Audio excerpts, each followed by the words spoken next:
Bonjour à tous, nous nous retrouvons aujourd'hui pour une nouvelle dégustation. Nous allons déguster aujourd'hui le Hungaria Rosé Extra Dry. C'est un vin dont on est très fier puisqu'il a été primé en 2019 au concours Effervescent du Monde à Dijon. Il a été élu deuxième meilleur vin effervescent du monde. Ce concours est un concours international qui rassemblait 564 vins, une centaine d'experts internationaux, 22 pays représentés, et nous sommes très très fiers d'avoir eu la deuxième place du classement général. Alors justement, on va essayer de vous le faire découvrir aujourd'hui. On va faire une dégustation. Donc comme vous voyez, il est déjà dans une présentation tout en rose, donc tout en délicatesse, tout en douceur.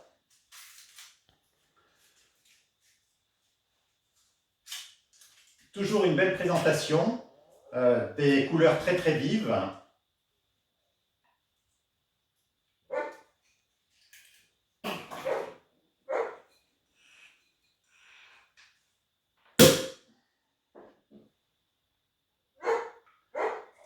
Encore une fois, nous retrouvons l'effervescence généreuse qu'on a déjà dans tous les vins de chez Hungaria.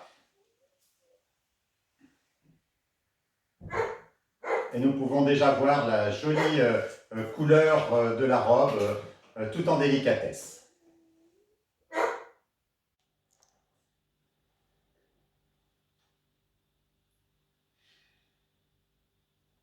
Alors, dans ce Hungaria Rosé Extra Dry, nous avons déjà un bouquet très fleuri au premier nez. Il y a vraiment beaucoup de délicatesse. On sent malgré tout un certain caractère, déjà. À la lumière, on peut voir que sa robe est d'un rose très très délicat. C'est vraiment un rose de pétales de rose. Voilà, on a vraiment un rose qui se rapproche des pétales de rose, qui va vraiment bien avec son bouquet fleuri du départ.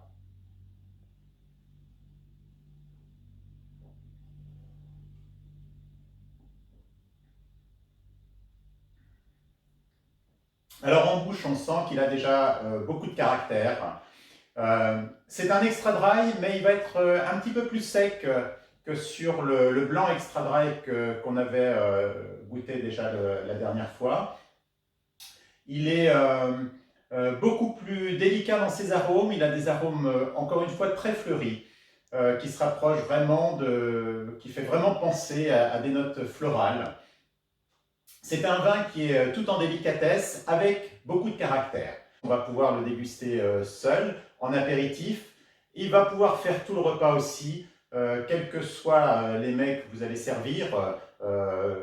Vous allez pouvoir l'adapter, alors aussi bien avec des poissons, des viandes blanches, ça ira très très bien également.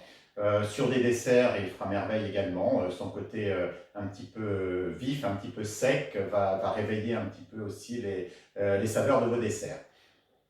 Donc c'est un vin qui est tout en féminité, tout en délicatesse, avec quand même beaucoup de caractère. C'est un vin délicieux, excellent, qui mérite effectivement sa deuxième place de meilleur vin effervescent du monde. Je vous retrouve bientôt pour une nouvelle dégustation. À bientôt.